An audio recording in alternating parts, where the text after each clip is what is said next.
Welcome to Malcom Reed's How to Barbecue Right, a podcast where we talk about barbecue, share recipes, and discuss all things delicious. And now, here's your host, Malcom and Rochelle Reed. Hey, welcome back to the How to Barbecue Right Podcast. Merry Christmas, y'all. This is it. We made it another full year. I'm your host, Malcom Reed, joined by my lovely, talented wife, all festive, Miss Southern Shell. Tyler's over on the board with us today. And we're getting ready for our work Christmas party tonight, right? Yeah. Heck yeah. What are we doing? Country club? Yeah, we're going to the country club. And that sounds fancy. Yeah. It's fancy as Hernando gets. I mean, it's not bad. It's not bad at all. Yeah. No, we did it last year. No, it was 2 years ago. Was it? What did we do last year? Oh, we did that one restaurant. And that we'll never go back to. Yeah, you don't have to worry about that. It closed. Yeah, it closed.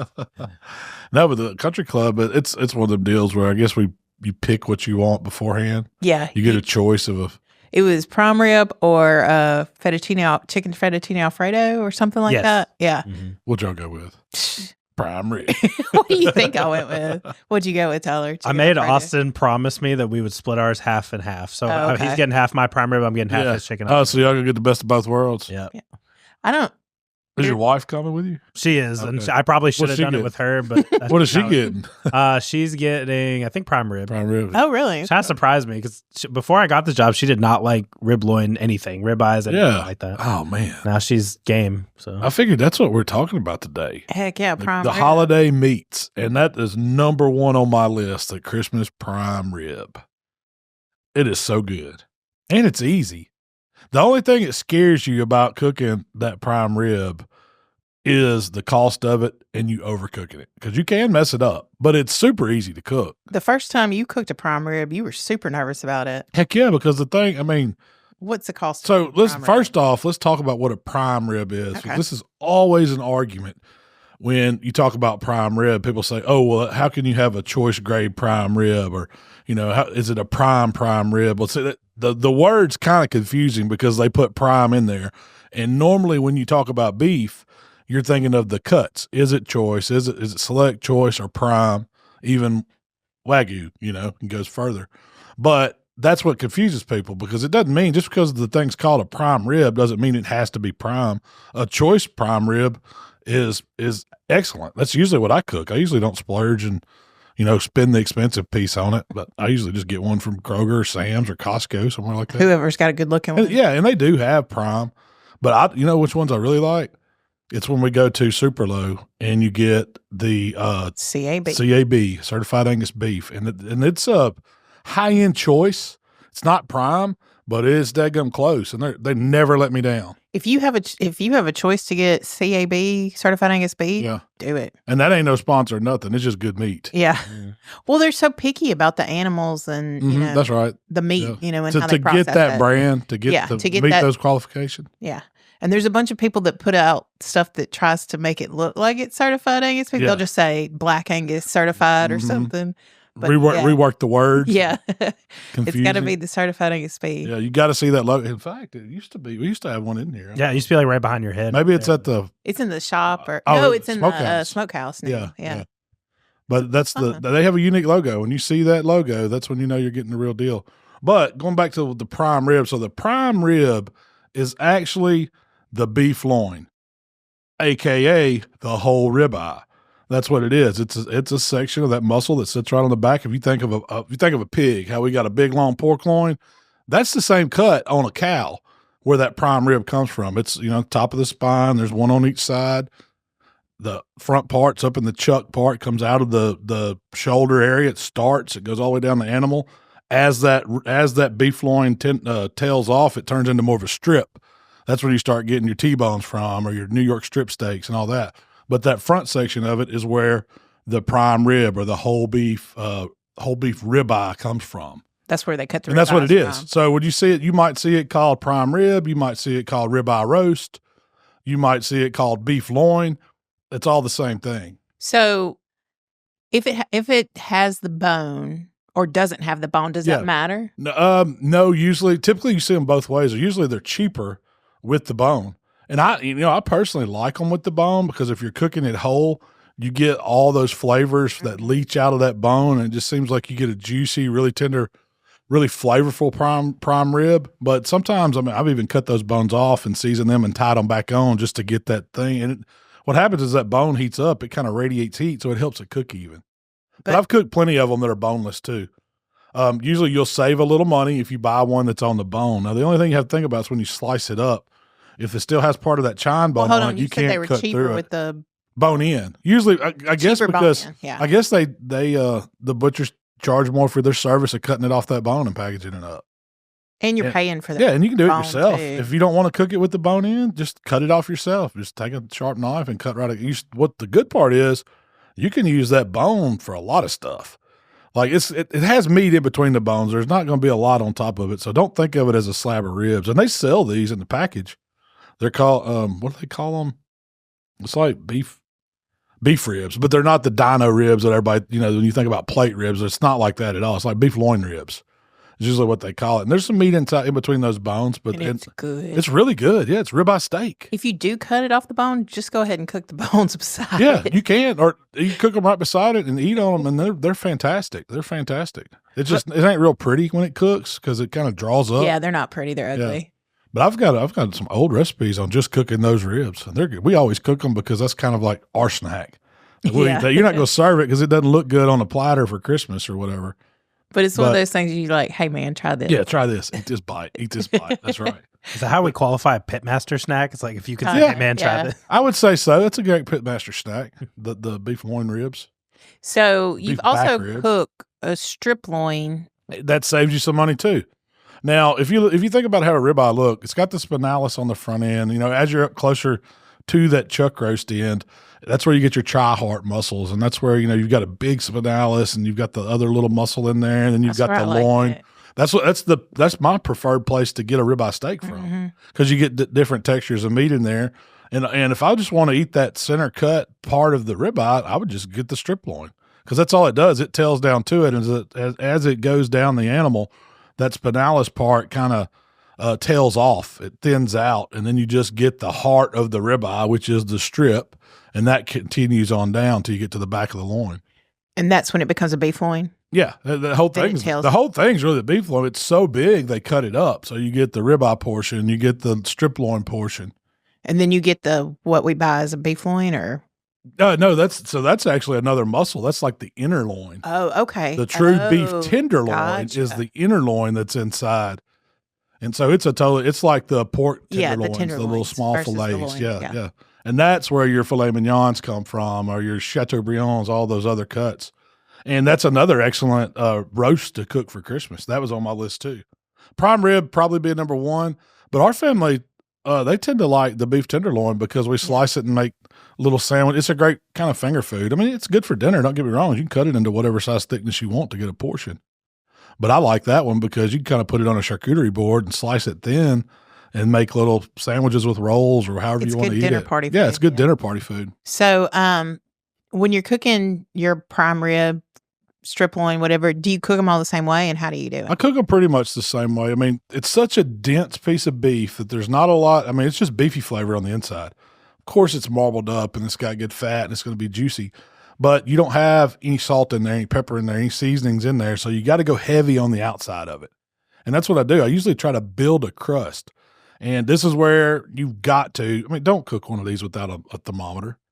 You're taking too big a risk. I'm not saying you can't do it. Thermometers are too cheap. They're too cheap to do. I mean, even just a simple like ThermoWorks dot, that would work perfect. But I've learned when I'm cooking these longer, bigger beef roast that I like to get a center reading, and I like to get one kind of out towards the outer edge. That way I can kind of get an idea of what that meat's doing in two places at the same time. And I know that I'm going to stop it somewhere in between. So it's perfect. But do you sometimes get like a donor piece on the outside? You do. More rare on the inside, which I like because everybody has different preferences. That's when right. You're feeding a crowd. Especially like, when your roast, it might be a little misshapen or it might be thinner on one end. The edges are always going to be a little more overcooked because that's where the heat's hitting it first. It's just going to cook faster. The ideal goal is to have an even doneness all the way across from tip to tip, from edge to edge. So you're not getting that hard gray area and then some pink and then your bright red. You really don't want that. You want it to, and that's what slowing it down, not cooking it as high of a temperature doing it like on a pellet grill or a smoker or something like that, it really lets you control that, and I think you get a much more even cook across the piece of beef. Well, smoked prime rib is so much better than oven prime rib. But okay, so you so basically what I usually use a little binder on it. I trim it down some.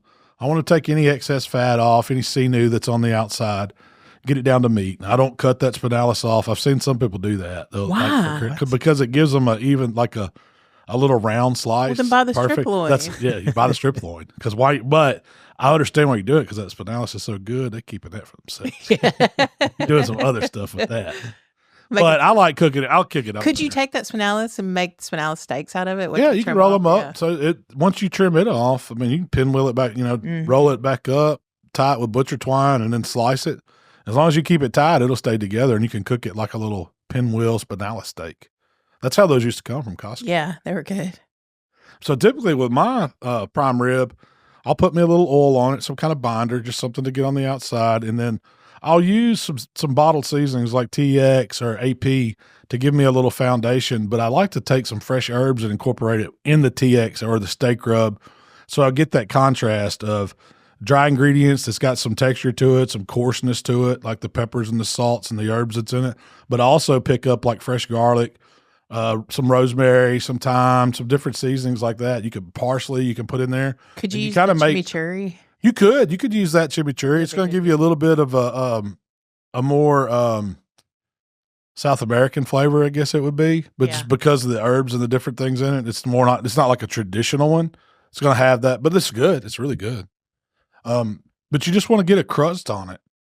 So when you put an oil binder down and then you mix up those fresh herbs with the garlic and then your dry seasonings, and it kind of like makes a rub concoction, you just kind of coat that on the outside. It's almost a paste. Oh yeah. When it mixes with the oil, it kind of does. And I've even experimented with that, like adding the olive oil to the bowl and making that almost like it's almost like a chimichurri. You don't have the vinegar element, but it has that pastiness, and then you can really coat it on the outside, and it makes a nice crust. But that piece of meat can take a lot of salt. It can take a lot of seasonings. It can take the herbs. I want it to have some salt on the outside. Yeah. Because when you're eating it, it'll be bland if it didn't. It's not. Yeah, exactly. And I've seen people like stud it with garlic where you poke holes in it, and I don't want that big chunk of garlic and stuff down in the meat. I want the beefiness of the prime rib, but I also want that help to where I got a bite of the crusty, flavorful, all different seasonings on the outside too. I think that makes the best prime rib. And the cooking part's pretty easy. So I usually go ahead and put it on, and I don't tie it up. I mean, depending on what the prime rib looks like, you want it to hold kind of a round or oval shape. If that particular animal is kind of loose and flattening out, put some butcher twine on it, give it some shape. But most of the time, you really don't have to. And so I just put it right on the grate, put me a couple of probe thermometers in there. What temp are you running? I'm usually going to cook a prime rib between 250 275. 225 is too low. You don't get the crust to get right. It cooks it good, and it's really, really even across, and it's got a lot of smoke flavor, but you're not going to get it good and crusty. At 250 to 275 even, you get a nice crust on the outside of it. It dries it out a little more, but it builds that layer of crust that you want on it, and it still cooks it at a slow enough rate to where it's cooking even all the way across.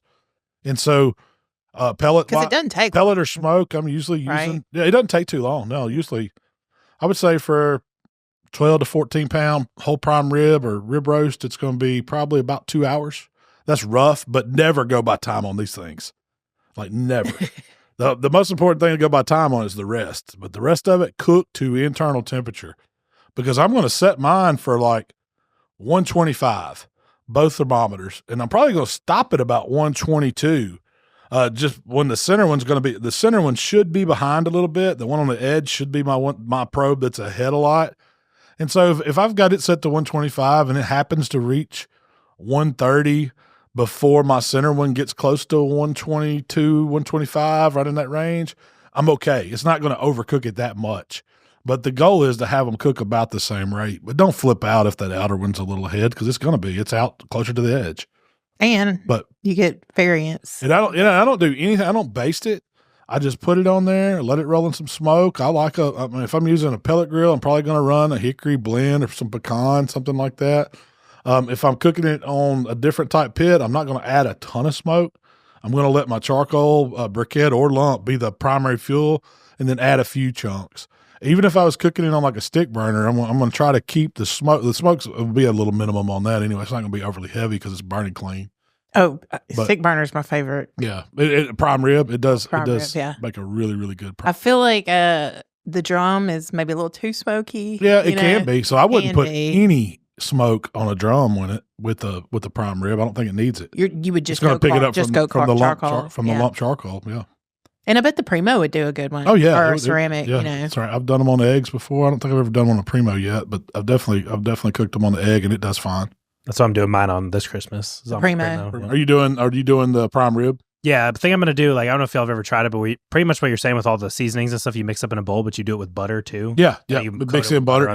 Yep. That's kind of your fat. Do you know what size prime rib you're doing? I don't, because Mark has now talked me into doing a strip loin.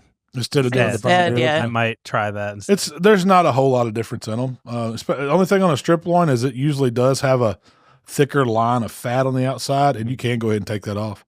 Even when I'm doing the whole ribeye, it'll have the tail often, and I'll trim that tail off, just kind of round it out. So you get a really nice, pretty roast when it's done, and when you slice it, it's got a nice good round shape to yeah. it. Yeah, the tail, save that, grind it, use it for something else. You can render it down. Makes good beef tallow. When I was at Sam's the other day, they had a lot of like 3-4 bone, small hunks. Somebody that doesn't need one that weighs 14 pounds. Yeah. You can get a little 3 or 4 pound one. And Walmart has them. I think Swift is the company that's packaging. Saw them the other day. It's like a 4-bone prime rib or ribeye roast. Those are perfect for a small family. You got to think, if it's got 4 bones, that's 4 steaks. That's the way I'd look at it. Every bone is going to give you a solid steak portion. Now, typically on prime rib, you don't cut a piece of prime rib that thick. So you can almost get 2 per bone, depending on who's eating. But I do like to, I don't let people slice them themselves. When I'm serving prime rib, I'm going to go ahead and after it's had a nice rest, once it's gotten to about 125. Well, let's talk about the rest. Okay. I'm going to. It's done. It's hit a 125, about average. And now it needs at least 30 minutes of carryover cook time off the pit. Now, you don't have to wrap it up tight. Typically, I like to cook them and put them on an aluminum pan on a little raised rack so the drippings can get down to the bottom. I can save those. Those are excellent after a rest. And then you pour them in a bowl and dip it in. And you pour it in a bowl and you reserve it over it, or you serve it like an au jus on the side. Yeah. It's really, really good. Now, that juice that's coming out of the meat, you can't really catch it like that on a smoker underneath because it's going to mix with the smoke and the grill flavor and it's going to get too strong. But you can catch it when it rests, and that's why the rest is critical. It's going to let that roast kind of calm out. There is going to be some moisture that comes out of it. It's inevitable. But some of it's going to slow down and kind of seep back to the inside. And that's what you want. Now, if you're going for ideal rest, are you doing 30 or are you doing it? Ideally 30, minimum of 30 on a prime rib. Yeah, but if how long are you going to rest it? 30.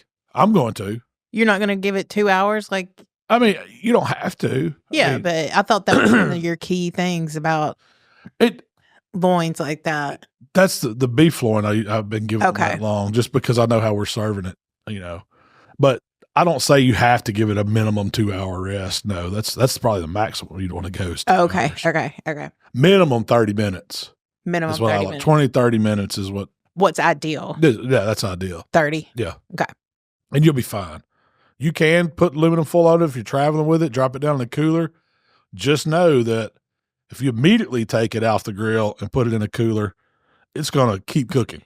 And you're going to probably carry over instead of being at like 132 internal, you're going to be somewhere like 138, 140. It's going to be, man, I cooked this, medium well. And you don't want that. So you have to undershoot it if you're going to put it in a cooler and transport it, especially if you're putting it in that dry cooler or Cambro type holder as soon as it comes off the grill. I would definitely let it sit on the counter for a little while. Like 10, 15? Yeah. And then stick it in the cooler and let it go. So you don't get too much carryover. It's going to hold it plenty warm, especially for a couple hours. I wouldn't go like 6 hours or nothing like that just because you haven't took it up far enough. Yeah, that makes sense. So 2 is about. So like a brisket, you're taking up to 200. You can leave it in there for 6 to 8 hours. Yeah. No Okay. Gotcha. Because it went up to 200. These we only took to about 125. So. Okay. So when you serve them, I'm going to take it. I'm going to slice it on a cutting board, try to catch any juice that comes out because we can still use that. I'm going to arrange it on a platter. I'm going to send it out. And then you serve it with a horseradish mayo? You got, so two things. The drippings are juice. And I have taken and made more, like fortified those flavors, like with some Johnny's French dip, the little bottle that I get at Kroger, or some beef broth with some onions that I've had boiling on the stove. I'll add those juices to it just to make me a good beef au jus. I love a good beef au jus. But you got to have the creamy horseradish sauce. And Shell's the one that really started making this stuff for us. Of course, it's got Blue Plate mayonnaise on it, but it's got pretty much what it is. It's Blue Plate with some flavor. You take a whole bottle of like Kraft creamy horseradish sauce. Well, it kind of depends on how much. Yeah, well, usually we're making a 32-ounce squeeze bottle. Yeah, I mean, it's that good. So you got to have the Blue Plate mayonnaise. That's the key. No, it could be any mayonnaise, but choose the best. Why would you not want to use the best? Real it's mayonnaise Christmas. Since 1927.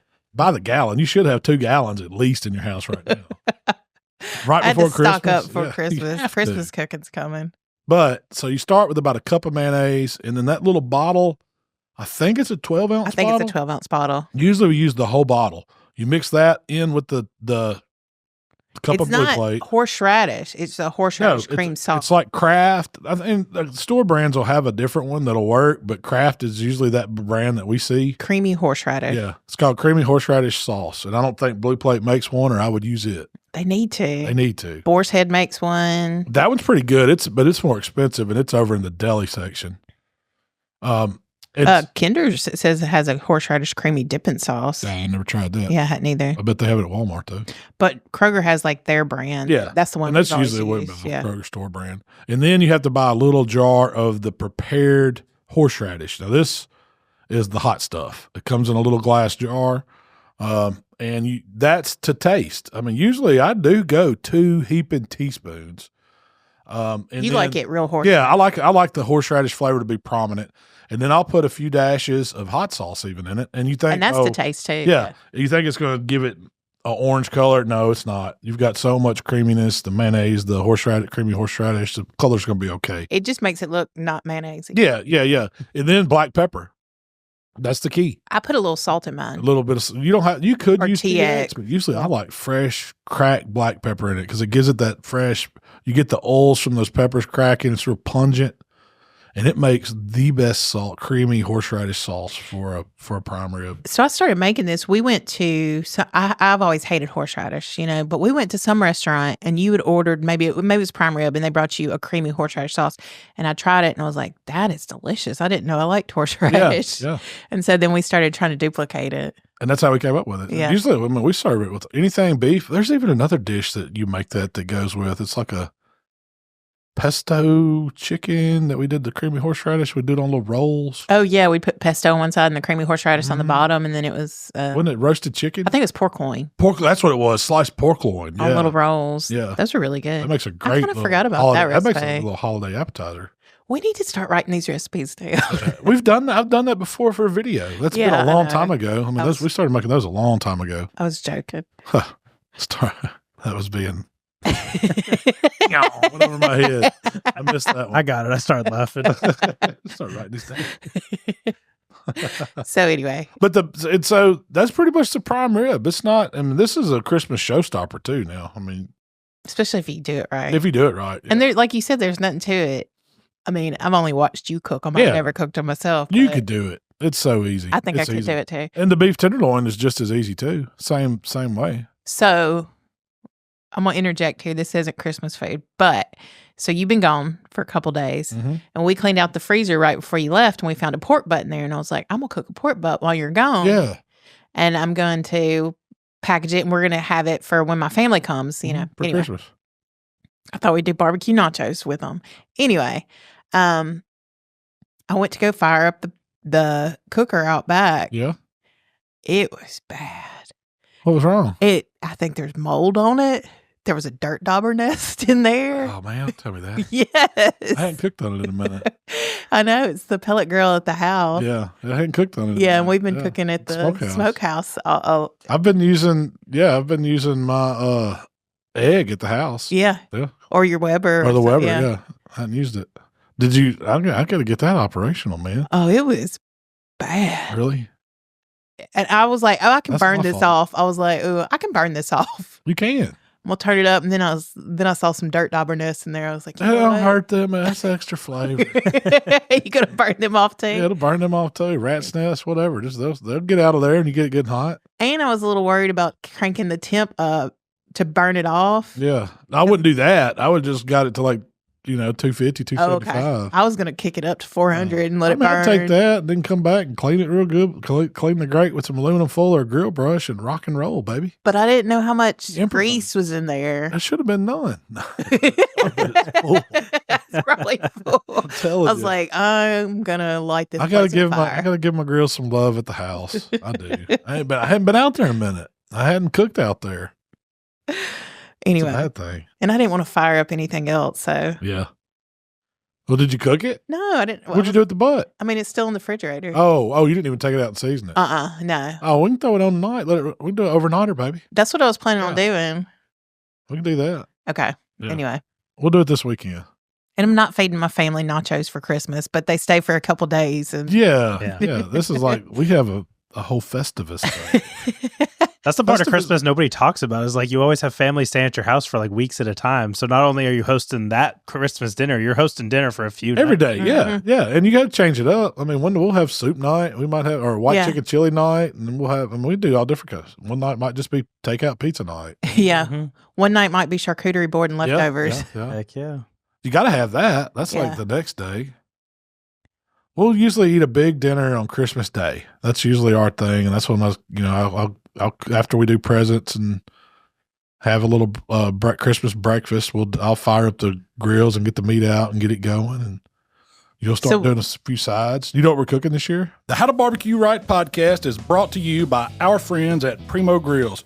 Shell, did you know that Primo is the only ceramic grill made right here in the good old USA? What? Are you telling me that Primo Grills are proudly crafted here in the USA, ensuring top-notch quality and support for local craftsmanship? I sure am. Plus, Primo Grill not only delivers mouth-watering flavor, but because of their innovative oval design and superior ceramic construction, Primo Grills also gives you a ton of cooking versatility. Whether you're smoking low and slow or searing a steak to perfection, Primo Grills gives you the consistent heat distribution for mouth-watering results every time. What she said, y'all. Y'all visit primogrill.com and check them out. Yeah. Already planned it out? Oh, yeah. You were unavailable for the party planning committee, so I did it without you. You just can't complain. I'm not complaining at all, baby. I'm not. You let me go hunting. Like I've been hunting for the past 3 weeks. You've pretty much been gone for a month. I have. I was like, if he comes in and starts complaining. Oh no, I'm not. I was thinking that today when I opened up the pantry. I said, "Look at all this delicious holiday stuff." Shells I didn't cleaned get out here. the pantry. I said, Got it "She is organized. just on point. She done made like all kinds of her Christmas trash, and then some. What do you call those little crisp? So I saw it on TikTok. They're called Cheese Krispies. Yeah, And it was flour, Rice Krispie treats, cheese, butter, and like some seasoning. Mhm. And so I followed their recipe, and it made I didn't think it was going to make a bunch, but I guess because you're supposed to make a dough, scoop it up, roll it out, and kind of make it real thin like a cracker. Mhm. You bake it for like 10, 12 flatten it minutes. and- Yeah, you make almost like a cookie, and then you smash it. It's Yeah. good, real thin. so it's a crisp. It's a crisp. So the first batch that came out, I was like, "Yeah, these are kind of bland." So then I started adding more cheese to the batter and more seasoning. Just reworking stuff. it. Yeah. I thought they were pretty good. I tried one when I came in. I was like, man, that's really good. So It reminded me of something my granny used to make. It was like, it wasn't sausage and cheese balls. She just called them cheese balls. And they taste like cheese straws, if you ever had Mississippi cheese straws. yeah. But it's like Rice Krispie, cheddar cheese, maybe some Bisquick. And she would roll them in the same shape as a sausage ball and bake those. So if you didn't like, you could eat those and not eat the ones with sausage in it. I don't know why you'd want to do that. So why would you, if it was just a ball, was it doughy on the inside? Or No, it was crispy? kind of crispy, but it wasn't. Okay. It was kind of not chewy, not like a sausage ball, but it had, it was more of that cheese straw texture. Yeah. And I guarantee you, if you had a little extruder, you could extrude it out and it would make cheese straws. But The first batch tasted, I was like, these taste like plain old cheese straws too. they're okay. They kind of have that Cheez-It flavor. That's why I said, do you think we could do these with like Monterey Jack cheese and Parmesan? Oh, I've Maybe been get some working up different- all kinds of ideas. Yeah, get some different kind of flavors going. It's a recipe in development. Yeah, I'm down with that. But then what else do you cook? Some banana bread? Yeah. Some brown butter Rice Krispie treats. Yeah. Heck yeah. With a Christmas thing. It's Christmas, y'all. And I got a few other things I'm going to Have you made any candy? No, it's been raining. Yeah. You got to have Weather's been terrible. It's getting cool again, though. I'll do it like that. But speaking of, so on, for our Christmas dinner, you always do dueling loins. Yeah. Dueling. I mean, they like pork loin too. And so I got a buddy, Frankie, here. He's got the Primo's Butcher here in Hernando, and he gets these bone-in larded pork loins. I don't know what brand they are because it doesn't say on the package, but man, it is the best pork loin you've ever ate. It's pretty amazing. And so I'm doing one of those, and I'm going to do a beef tenderloin. And then I'll probably still do a prime rib sometime during the holidays, just because you got to do one at Christmas. And I got to do a ham. That's another one I got to do. Do you know why? Ham's probably the easiest. Ham, and you can eat on ham all week long. Yeah. Like you don't have to have the centerpiece show ham, but I cook it because I got plans for that ham. I need the shank bone because that's taking me into my New Year's. And you can't cook collard greens, turnip greens, cabbage, black-eyed peas without some ham shank. You need some ham meat in it. And so do it right. And that's why I like cooking the Christmas ham.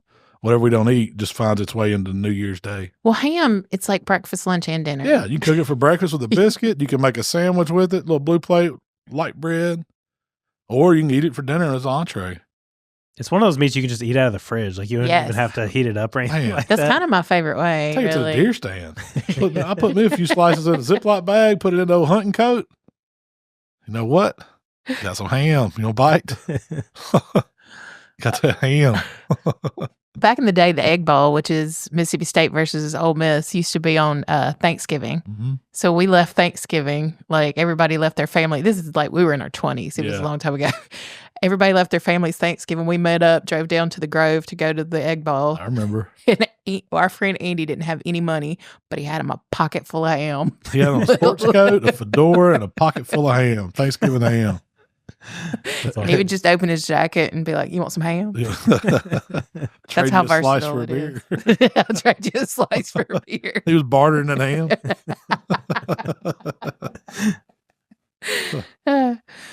Pretty good ham. I ain't gonna lie. You get one? Soup coat ham. Pretty good ham. I imagine you had to be pretty desperate to eat pocket ham. You know, pocket little pocket ham. Oh, that's good stuff. But no, I'm going to probably do. So when you do hams, it's like, do you do the spiral? Usually that's what I do because it's portioned for you. It's easy. Yeah. Or you can It does seem to dry out a little. Yeah, it does. I mean, that's why you got to watch. You know, recommend it. Know this, y'all don't. I mean, this is not like sound advice. When I cook the spiral hams, like if you try to put a thermometer in it and you try to get that thing all the way to 140, it's going to be dry as shoe leather. And so I usually just go 250, 3 hours. I don't get crazy with it. I glaze it the last hour and that's it. And whatever temperature it is because it's fully done. I'm just reheating it in some smoke.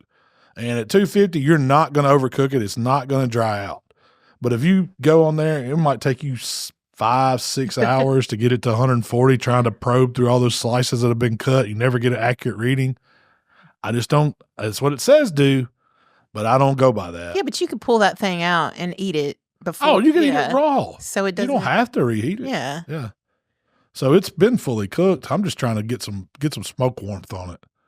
Knock the chill off and then glaze it. And that's what I want to do. And I do. So when you buy these hams, you can either buy the shank portion of the ham, the butt portion of the ham, or just a whole ham. Usually I steer away from the whole ones. They're cool for like the centerpiece because you got to have a lot of people. A lot of people. It's a lot more carving.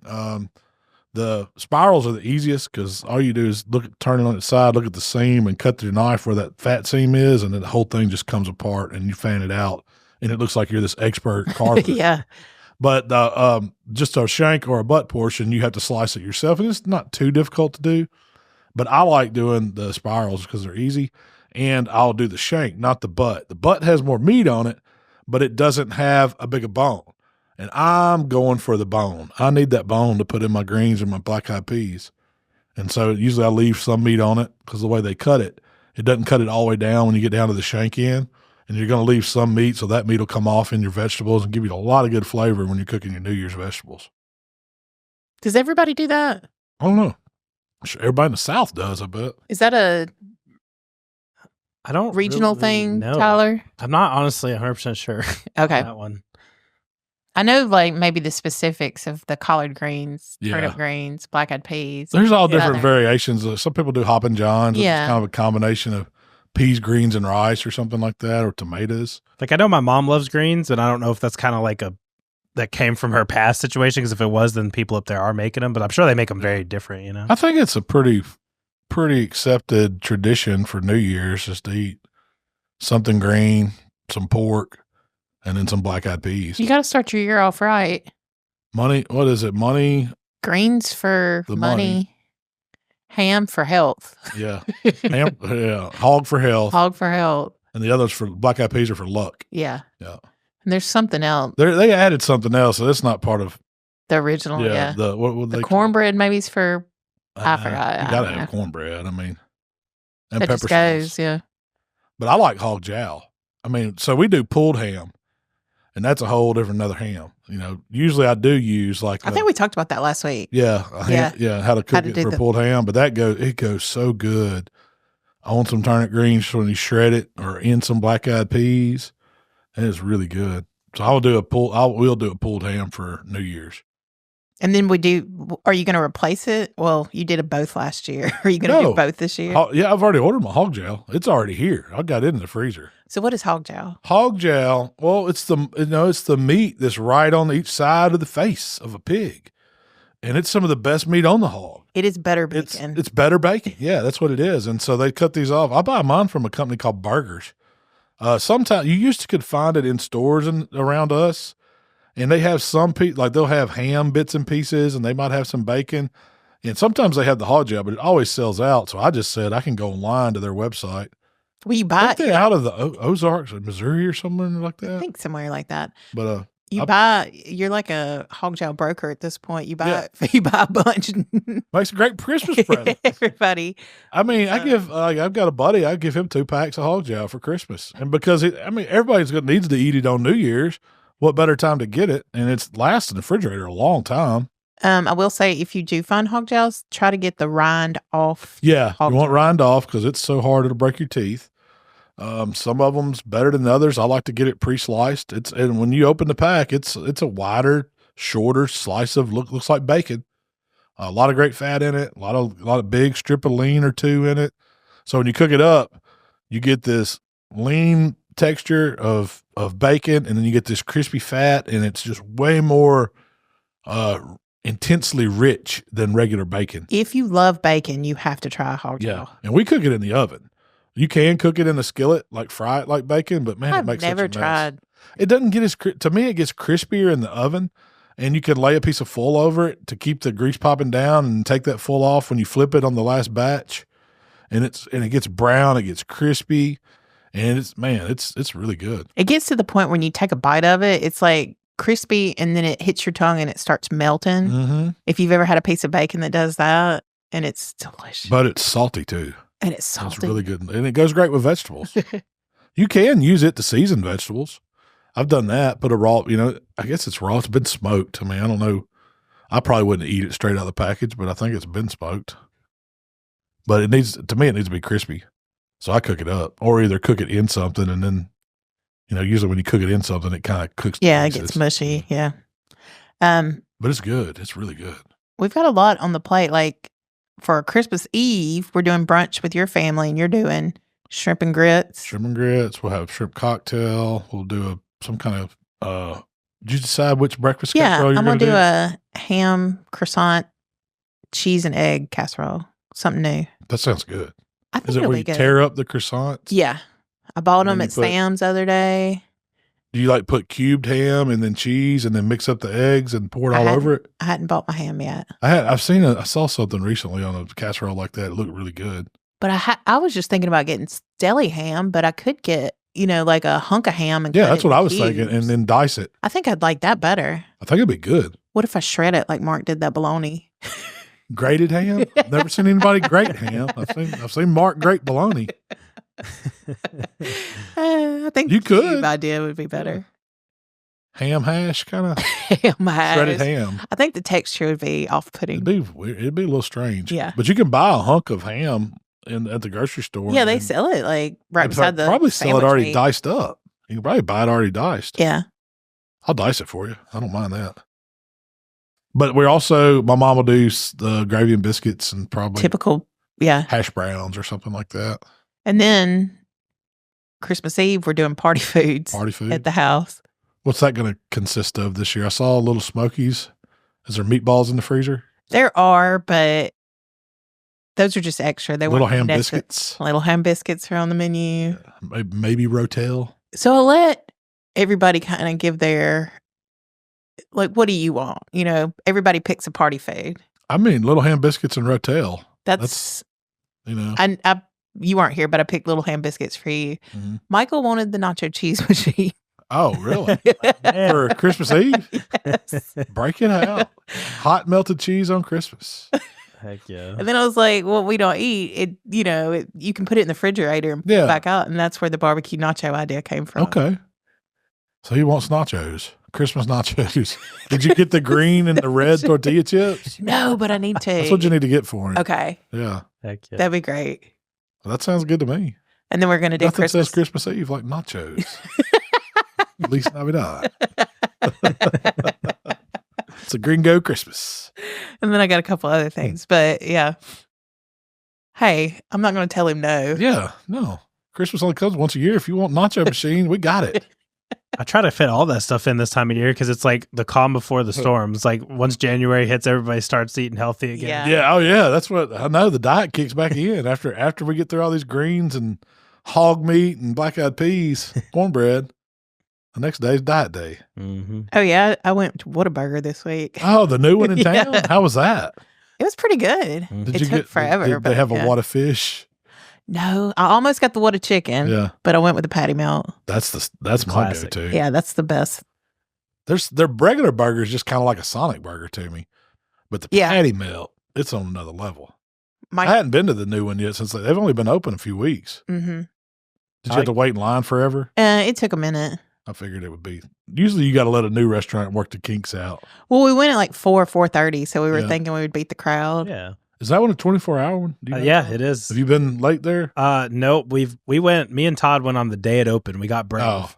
And we walked inside. We got like a goodie bag with like 5 free coupons for 5 free Whataburgers. Oh, and that's stuff like that. cool. Oh. It was actually a fantastic experience. I'm talking like I ordered and had my food in like a minute and a half. Like I was still They trying were to on find point. a They table. had all the new team there. They Yeah, have the training. the trainer Yeah, team. you know they have like trainer teams that go from new opening to new opening, and that's all they specialize in. Yeah, there was like a photographer there. Miss Mississippi was there, like walking Hey, around talking to They were tables. proud of the Whataburger. Did you get your picture taken with Miss Mississippi? I did. I was like trying to figure out who she was, and Todd was like, "Oh, she's 100% getting paid to be here." And I was like, Yeah. "That Oh, just yeah. seems like a weird." I Like, know. Why would hey, you pick let's get- her? What do you think it costs to get Miss Mississippi to come to your business? I don't know. Like, let's get this girl. This like that. Like, I don't know. It just doesn't add up to me in my brain. You know. So do they have like an official Whataburger mascot or something? Do they have I don't think so. like, They you had know, like a McDonald's got Ronald, Burger's got the King, Bucky's got the beaver. Bucky's got the Beaver. I know they had like a big Whataburger like nutcracker in the corner, but I really doubt that's their Yeah. Yeah. mascot. But You ever heard of putting your nutcrackers to sleep? I saw this one lady on TikTok, and she was like, "I got to put them to sleep every night." She has them like standing up on a little bar between her living room and kitchen, I don't think and then that she takes them off the thing and like lays them down all beside each other like they're taking a nap. she might have a little OCD And she's or got something. cats. Guarantee she's got a house full of cats. did you go through her other video? I didn't. I just got to that one. I was like, "What? Nutcrackers to sleep?" I said, "I bet this lady has a bunch of cats." I'm just glad the elf is over. Yeah. I can't stand that. Man. I don't know. Do y'all still do that at your house? We've never done it. We bought it one year. We thought we were going to start doing it. Like I think it was like the second year Elliot was born, but He's so pesky. He Never just gets did into it. everything. never did it. Yeah, he didn't really move around our house anymore. Yeah, he's kind of old. He's like me. He just sits on the Sits shelf. sits on the shelf and watches. They got Snoop on the shelf now. Yeah, I kind of want one of those. I almost bought you one. I came that close and I was like, no, we don't need any more gimmicks. What does he do? Go around like hiding weed in your house or something? Man, he get you in trouble. He shows up with like a bunch of just joint cigarettes. So do y'all remember the Buddy the Elf thing I showed y'all? Yes. Oh, yeah, the full life one. I've seen that on TikTok a lot. Really Creepy. scary, really scary. I think looking. it's great. So our buddy Meet Dave took a picture next to it, and it literally does look just like him. It's kind of Really? scary. Yeah, it looks more like him than it does Will Ferrell. You know, I could see that. If he had a He kind of took a picture where he tried to make his eyes go both different directions, and it was Oh, it looks like Dave. yeah, like it looks like Dave. like Dave in an elf Oh, suit it does. instead of Will Ferrell. Yeah. It just had me laughing. I was like, I did not realize that. I And haven't then he used seen anybody with one of those yet, but you know people are buying them. I almost bought one. I wanted one for the shop. Yeah, we almost bought one for the shop. And I was like, That's a great Christmas decoration. next year. Next year. It's always Goals. next year. We're also having Christmas punch. You got to have that on Christmas Eve. The lime sherbet punch with the ginger Yeah, ale. it's not what you would think with our punch. No booze. Yeah. It's a no booze punch. No, it's the one that you have at every Christmas party or weddings. That was always Baby the thing. showers. I remember that as a kid. Like they'd always have that lime sherbet punch, It's lime sherbet, ginger ale, and pineapple juice. like pineapple concentrate. I just buy the Oh. big can of pineapple juice. I remember they used to always float the concentrates in it too. Oh, yeah, you could. You know, and then it let it melt with the sherbet. As the sherbet melts, the little Yeah. concentrate melts, and it gets that stuff gets you so hopped up on sugar. It's It is nothing but sweet. sugar. Yeah. And this year I What do you bought. think would be good? I bet you we might have to put the whipped vodka out with that. I'm doing that. Now we're talking. It's so thick and so like it's almost like a milkshake. Yeah, I'm doing that. That's not a bad idea. That's not a bad idea at all. But I bought. But like whiskey wouldn't go with it, bourbon, anything like that. But if you had a flavored vodka to go with it, I think that would be good. Do we have any whipped vodka at home? Yeah. Oh, I got the Pinnacle Whip. That's my jam. It's normally summertime, but yeah. That's a summer. I'm trying to incorporate it to a wintertime drink. But anyway, like a Frosty the Snowman. Do they make a white, like a pina colada sherbet? Because it would be better if they did.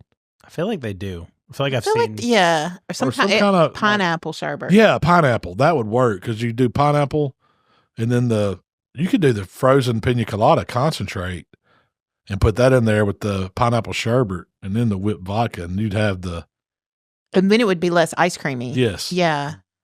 because the lime, it's a little more creamy, but it's not ice cream. Yeah. you know?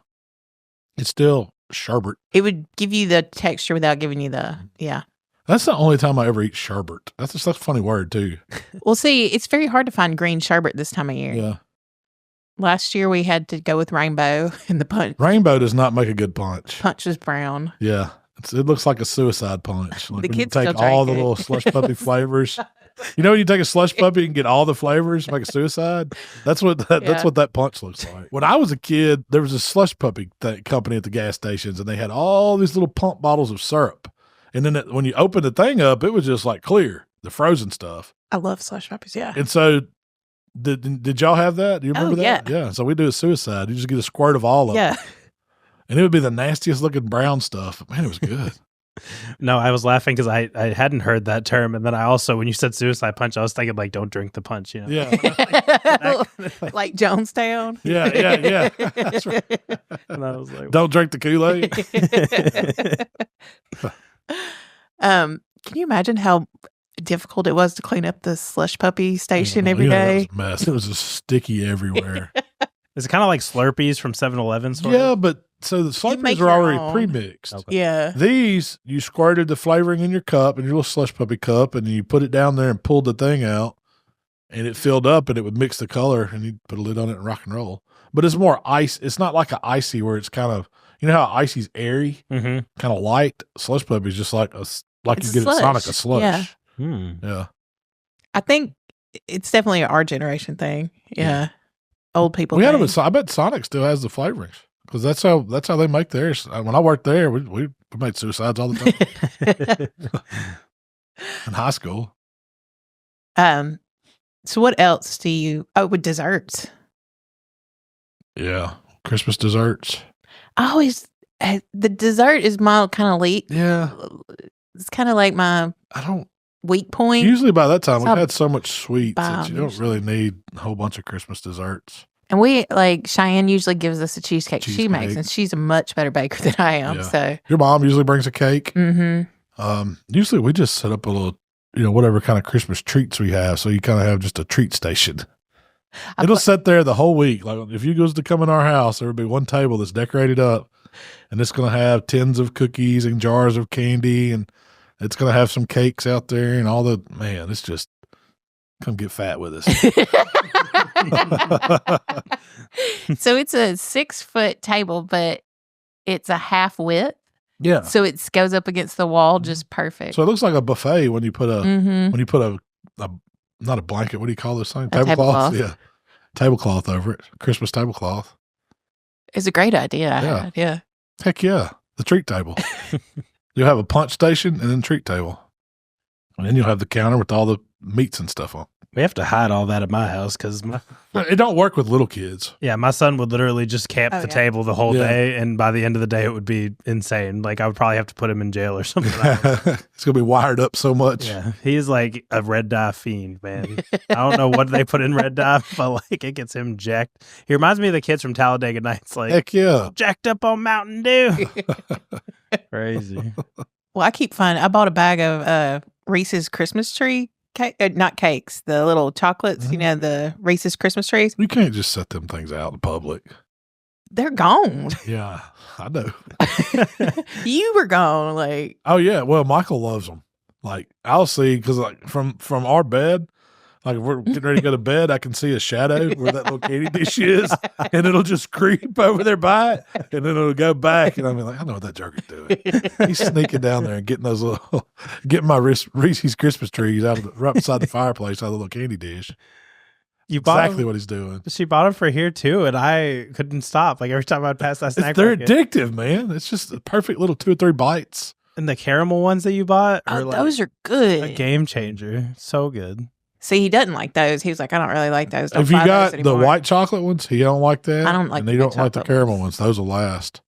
I like them all. I don't discriminate. I like the little miniature ones at Christmas, where they'll do like the little Christmas bells, and they'll do other little shapes that are Reese's. What about the ones that are just like Miniatures? the They're mini okay. cups? You preferred like the Yeah, bells. I don't like having to see have that those. other little wrapper in there. Too much work. Too much work for my chocolate.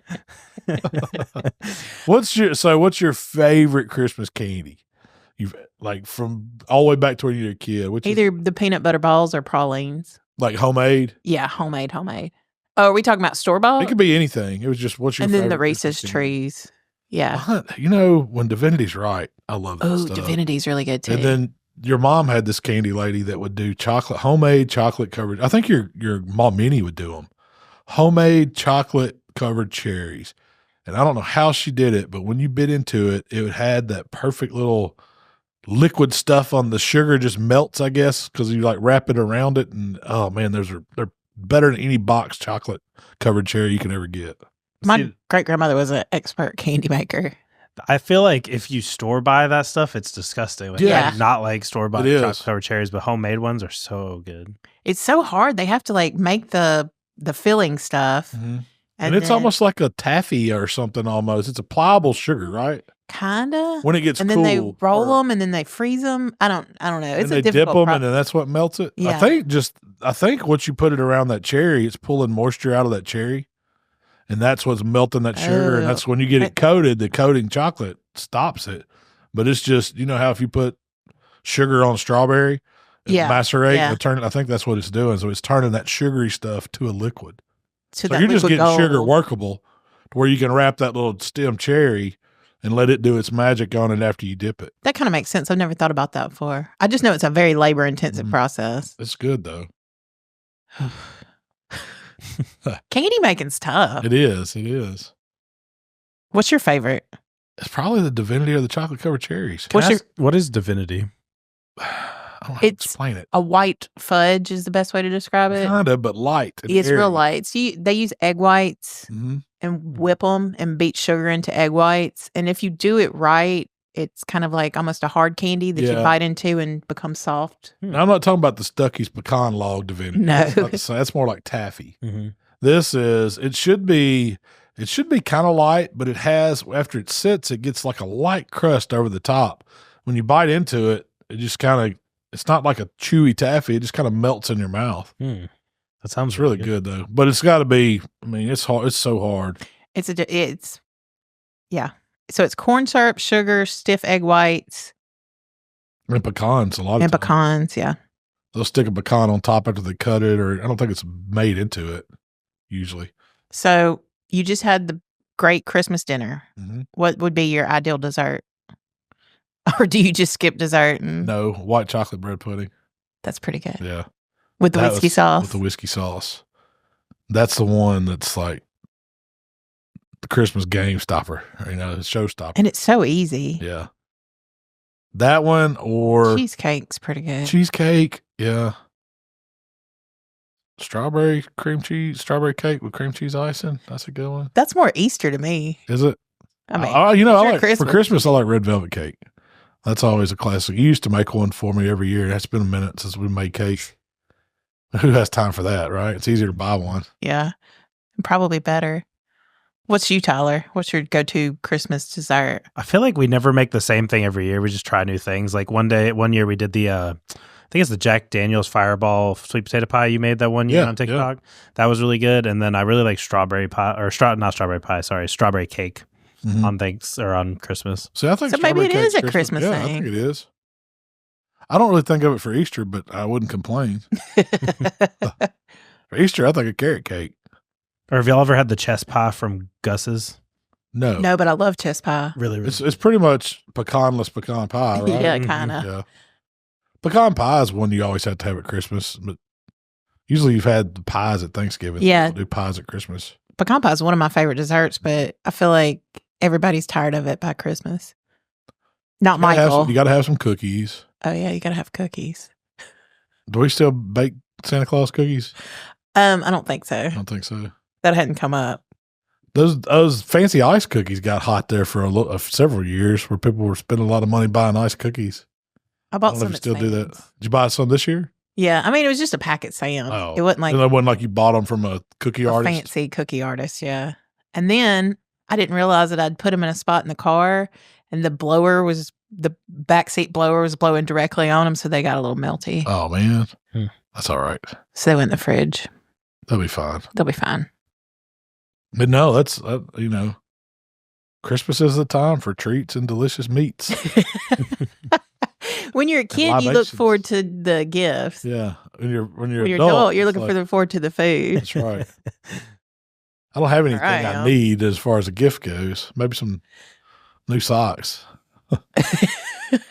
underwear. You do need some new socks. Usually, it's where I restock up on my stuff I'm using all year. Like I'm going to get 3 deodorants. I'm going to get 2-3 toothbrushes. I'm going to get the staple stuff. I'm going to get socks and underwear, and t-shirts, and all that stuff. Probably pajama pants. I know how my Christmas is going. I'm cool with it. I'm cool. I mean, you buy yourself whatever you want, whenever you want it. The other thing, I might need some bullets. Other than that, I'm good. This always makes me laugh. My wife's like, "You're so hard to buy for." I'm like, I really don't feel like I am. Like, I do buy myself a lot, I guess, throughout the year of stuff that I want. Like, I don't have a lot of patience, but I don't feel like I'm hard to buy for. Like, I like a couple things. Yeah. Like you're saying, like I appreciate getting all those restocks. Yeah. Stuff you need. Yeah. Essentials. Yeah. It's everybody essentials. You throw in a wallet or a pocket knife or something. I don't need neckties. That's the one thing. Like, you buy me one of them, you're just wasting money. Because what am I going to do with that? You have I don't wear neckties. 2. Yeah, I've got you got to have a church necktie, a funeral necktie, and all that. I don't have a dinner necktie, I don't think. I don't think I have one. At all? Like, I do have to wear a sport coat to dinner tomorrow night. I'm taking Shell to Chez Philippe, and those sports coats are highly recommended. I don't know if they say they're required, but. You've always told me I'll never take you to a restaurant that requires a sports coat. Yeah, I lied. I'm taking you to one. Where is that at? It's in the Peabody. I've never ate there. I'm hoping it's good. It's supposed to be like one of the best in Memphis. Yeah. Heck yeah. I think it's French. It is. I haven't really looked at the menu. I hadn't either. I don't know if we've ever gone to a French, like this level French restaurant. I haven't.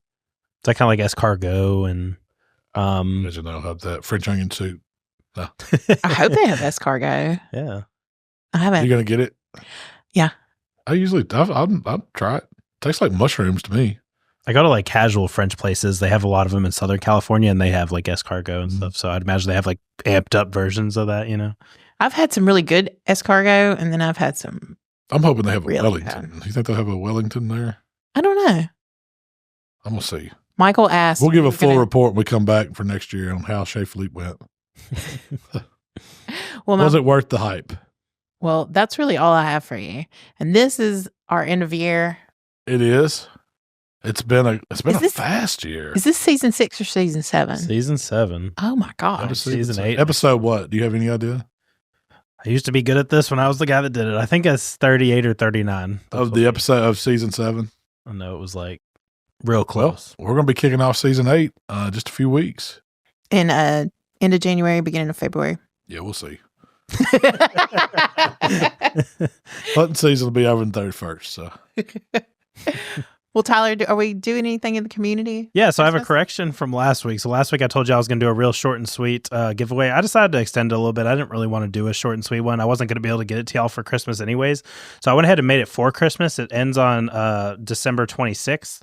But we just want to see what y'all's Christmas spread is. So it can be from last year. That's fine. But I also wanted it to be the day after. That way you can take a picture of what your Christmas spread is on that day and upload it. That kind of makes sense. Like your Christmas dinner spread or like your Christmas tree with all your presents and stuff? I said food related. So it can be breakfast, lunch, or dinner. No discriminating there, but we just want to see. Let's see your treat table at your house.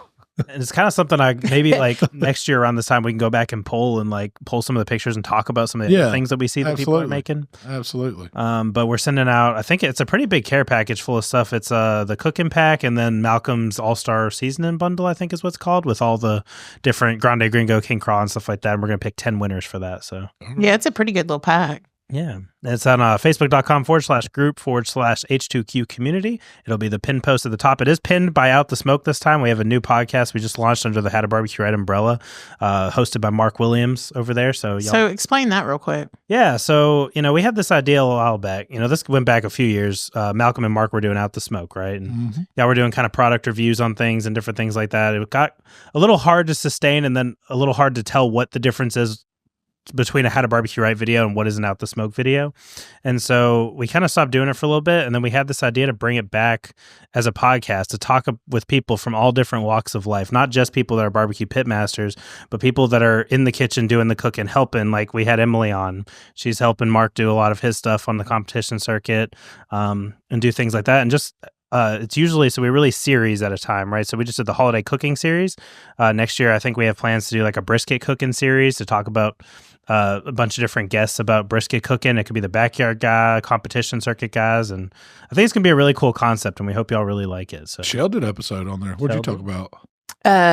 Holiday sides. Side dishes. Yeah. You're a sides Party chick. Yeah. There's a lot of like really good, like especially in all, like if you binge the whole series, like there's a lot of really good holiday cooking tips, but it's also just like stuff you can use whenever. Like Jamie Williams was on of Swine Life and he kind of discussed catering in like a pretty grand scheme and not just catering to the masses, but catering to small groups of people and kind of quick tips you can do to do that. And that was a really good episode too. So. And all of those are live now. They are all live now. You can binge them on YouTube, Spotify. We're on Amazon. We're on something that the HowToBBQRight podcast isn't on. It will be next season, but Pandora. That's a thing now. Pandora really? Podcast. Yeah. So, yeah. I imagine the catering one would be really good, even if you're just doing an event at your house. Yeah, cooking for a crowd. Cooking for a crowd, yeah. Right. Well, I know we get tons of questions about like holding meat and bringing it, traveling and stuff like that. And there's lots of that information in that podcast. So good. Yeah. I'll give it's it a an listen. operation. It's exciting. I'm sure I'll be on an episode or two here before long. And if y'all want to catch up with Malcom in the meantime before the new season comes back, y'all check out Buck Junkies podcast. We're on YouTube and all the same listening platforms. And yeah. All right. Well, hey, we appreciate everybody listening this year. Thanks for tuning in. Hope everybody has a Merry Christmas, Happy New Year, and we will be back next year, probably around the end of January, something like that. We're going to take a little short break, enjoy our winter, do a lot of hunting. Shell's going to do a lot of sitting by the fire, sipping on coffee, read books, whatever she does. That's what you hope I'm That's what I hope you do. Making breakfasts for us when we come back from hunting. You married the wrong person. But no, we appreciate y'all, and I hope everybody has a wonderful holiday season. Shell, tell them where they can find us. If you'd like to connect with Malcom, it's HowToBBQRight on Facebook, Instagram, Twitter, TikTok, and of course YouTube. If you'd like to connect with me, it's Miss Southern Shell on Instagram and TikTok. And Merry Christmas. Merry Christmas. Y'all get your Happy New Hog Year. Jowl for New Year's. We gone.